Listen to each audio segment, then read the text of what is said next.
During the Apollo era, NASA accumulated nearly half a ton of lunar rock and soil from 6 manned missions to the moon.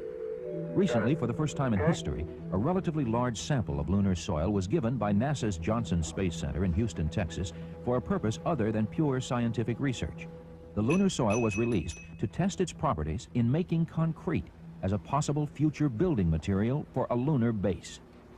The investigator receiving the sample was Dr. T.D. Lin, who works for Construction Technology Laboratories in Skokie, Illinois. From the 40-gram sample, Dr. Lin plans to make one 1-inch square cube and 3 mini tablets roughly the size of sticks of chewing gum. Basic engineering knowledge will come from tests that may relate the material's strengths to building structures, with an ultimate long-range goal of someday building a permanent station on the surface of the moon. Here on Earth, concrete is the backbone of our construction industry. The concrete used in pouring the foundations for this house had its beginnings in a quarry where many key ingredients are mined. Preliminary test results indicate that concrete made from lunar soil is twice as strong as that specified by standard American building codes and may need minimal processing. Concrete is one of several materials being investigated for building on the moon, according to Dr. Wendell Mendel, planetary scientist at the Johnson Space Center.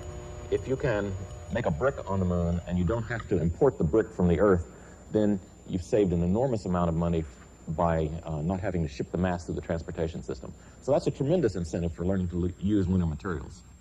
NASA scientists feel that the very first base on the moon might consist of a series of modules brought to the moon's surface and buried in order to provide protection from cosmic radiation and the harsh lunar environment.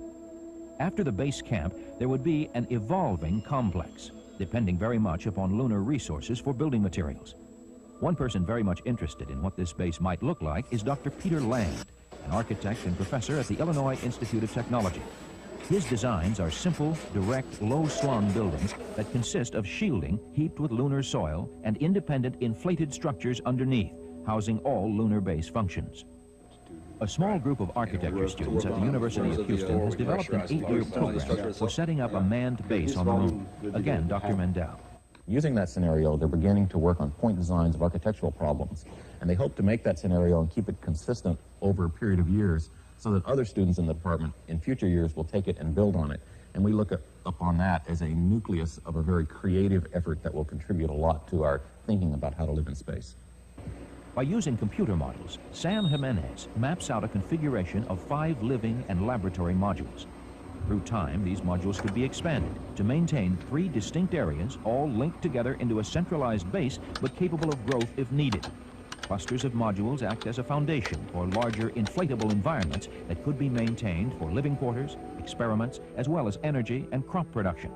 The base would be shielded from cosmic radiation by bags of lunar soil heaped over the modules and inflated structures, with causeways to any section of the base.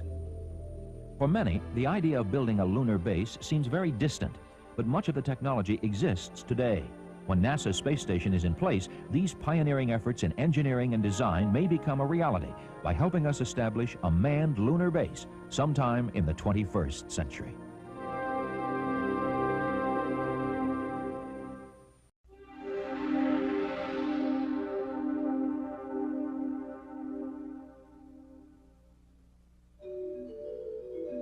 During the Apollo era, NASA accumulated nearly half a ton of lunar rock and soil from 6 manned missions to the moon.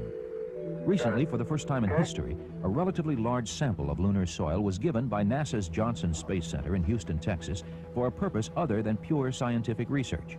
The lunar soil was released to test its properties in making concrete